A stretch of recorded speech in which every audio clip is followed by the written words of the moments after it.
Hi there, I'm Tabby and I'm going to be giving you my top 10 tips for road tripping around Vancouver Island in British Columbia in Canada.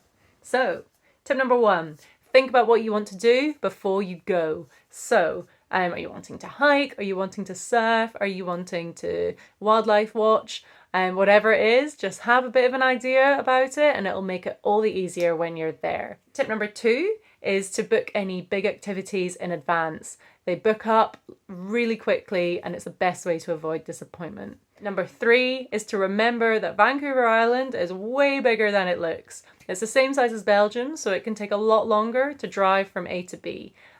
Also, the logging roads are going to slow you down, so make sure you plan sensibly if you don't want to spend your whole time in the car. Number four is to think about what sort of accommodation you want. Airbnbs and hotels are really expensive and a bit more limiting if you want to go off the beaten track and go to those more rural areas. Camper vans are an awesome option.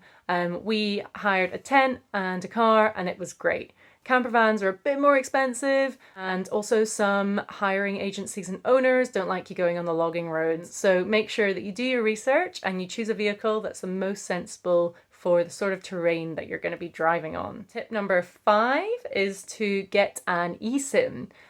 This is the best way to get data and use it abroad.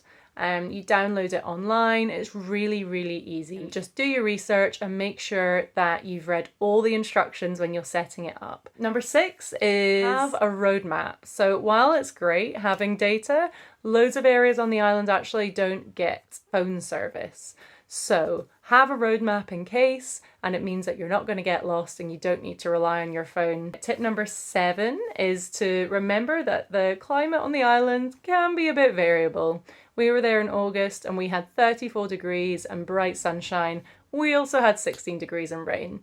So pack sensibly to make sure that the weather doesn't get in the way of what you want to do on your trip. Tip number eight is to be bear aware.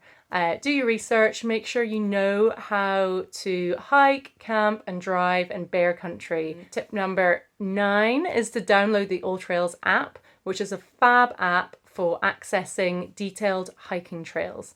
You can download offline maps, you can read reviews from other people, and overall it's just a great way to find out about all different kinds of hikes, from 2 kilometers to multi-day hikes. There's something for everyone. And the last tip is to bring a pair of your own binoculars.